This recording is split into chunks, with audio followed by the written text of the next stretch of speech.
Okay, so sagutin natin itong ipiniem sa akin ni Taguro. Ayan si Taguro. So sir, pwede po pa-solve ito. Okay, so ito ay galing siguro sa UPCAT reviewer. Ayan, UPCAT mock exam and training. Okay, so post nyo po ang muna and try nyo nga sagutan ito. So Mara can fill up a box of relief goods in 45 minutes.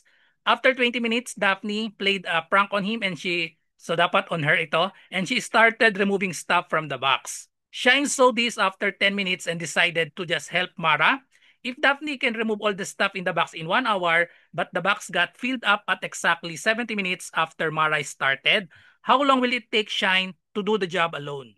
Okay, so sagutan natin. Nilagyan ko ito ng choices. So, ayan. So, post nyo po muna. Try nyo sagutan ito. Ayan, nilagyan ko ng choices. 120, 124, 130, 135, and 144 minutes. Okay, so ang gagamitin nating formula para sa work problem na ito, tatluhan ito. So, kasi meron tayo ditong si Mara, tapos si Daphne, and then si Shine.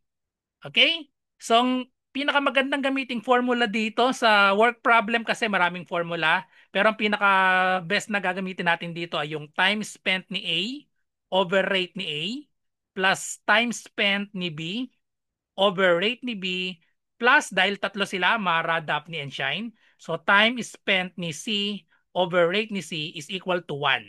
Ibig sabihin ng 1 ay yung 1 whole work. Tapos na yung work, kaya 1. Okay, so palitan lang natin ang mga subscript ito. So lagyan ko lang ng M for Mara. And then we have Daphne. So gawin ko itong D for Daphne and then S for Shine. Okay, so yan ang formula na gagamitin natin. And then himay-himayin natin. Meron tayong tatlong cases dito. So alam natin, kunin muna natin yung mga rate nila. Mara given 45 minutes. So si Mara, ang rate niya ay 45 minutes. Si Daphne, ang rate ni Daphne, nakalagay dito, Daphne can remove all the stuff in the box in 1 hour. So ang rate ni Daphne ay 1 hour. So 1 hour o 60 minutes. So in minutes ang gagamitin natin. And then the question is, how long will it take Shine? Shine to do the job alone. So, si Shine, lagay na lang natin si Shine ay X na lang ang gamitin natin kay Shine. Pag S kasi, baka mukhang maging 5 yung S, kaya X na lang ang ilalagay ko. Okay, so, meron tayong tatlong case dito. Una, 20 minutes. So, Mara can fill up a box of relief goods in 45 minutes. After 20 minutes, Daphne played a prank on her and she started removing stuff from the box. Okay? So, ang sabi, si Daphne daw, removing. O, start removing stuff. So, magiging minus ito. Okay? So, ito yung unang case natin, yung first 20 minutes. First 20 minutes, ang nag-work lang dito ay si Mara. Mara alone. Okay? So, Mara alone sa first 20 minutes. Then, after 20 minutes, Daphne played a prank on her and she started moving stuff from the box. So, ibig sabihin yung next to 20 to 30 minutes. 20 to 30 minutes, so ibig sabihin nun, meron ditong 10 minutes ito. 10 minutes na pinrank ni Daphne. Ni Daphne si Mara by removing stuff.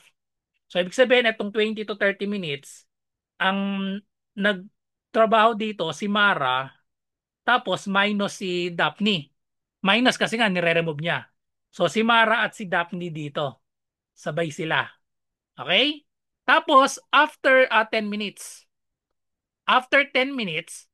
decided to, Shine saw this after 10 minutes and decided to just help Mara.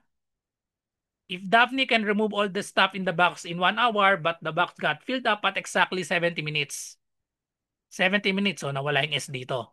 70 minutes after Mara started. So, natapos nila ng 70 minutes.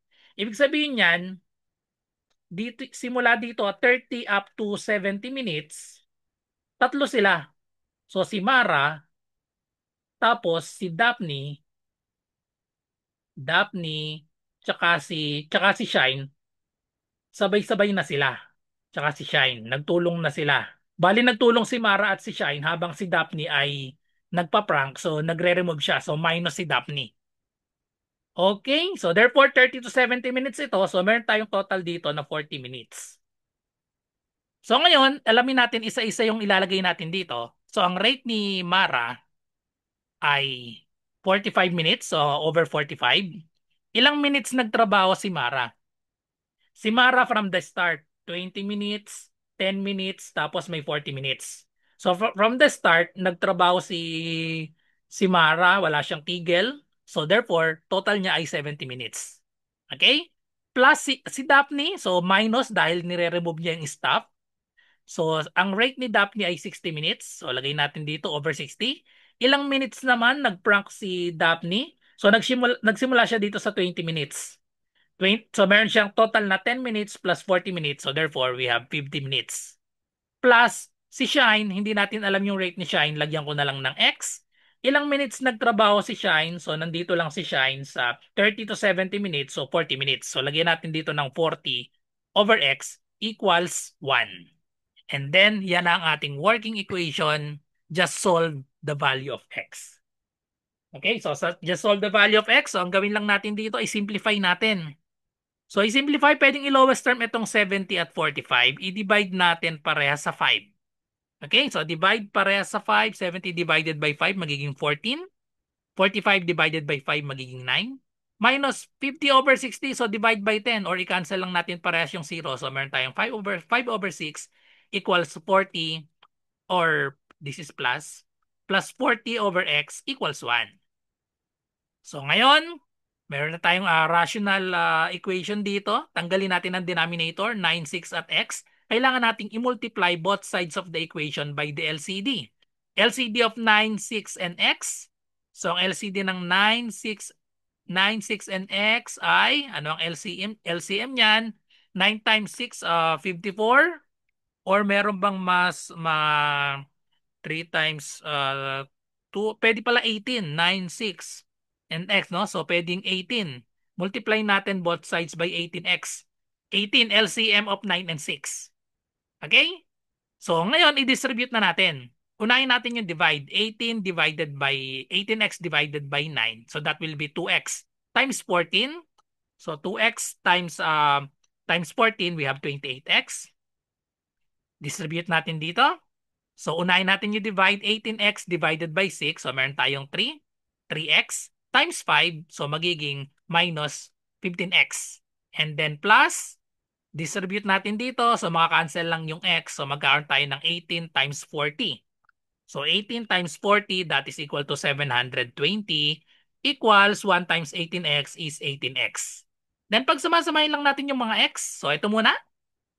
Combine natin yan, 28 minus 15, that is equal to 13x, plus 720 equals 18x. Then, combine itong 13x, ilipat natin sa kabilang side or simply subtract 13x to both sides. So, minus 13x on both sides. So, cancel this.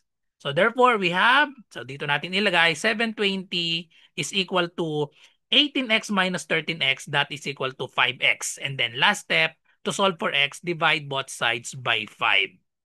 Okay? So pag dinivide natin, 720 divided by 5, the answer is 144 minutes. So therefore, the correct answer is letter E, 144 minutes pag nagtrabaho si Shine alone.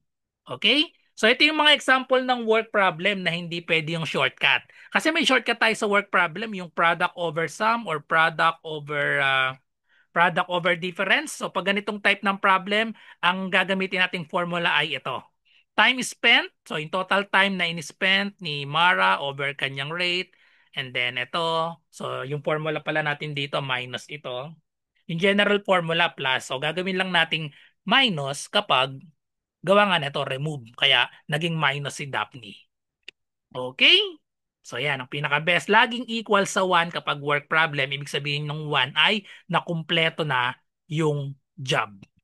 Okay? So that's all. So kung meron kayong math question, i-PM nyo lang po ako or mag-comment dito kayo dito sa aking channel, GTR Math Tutorial, or i-PM nyo ako kagaya nung ginawa ni Taguro, nag-PM sa akin. Ayan, RJ Enseñado sa Messenger.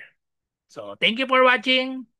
Bye-bye and God bless. Good luck sa mga nagre-review para sa UPCAT or sa anumang mga college entrance test. Bye-bye.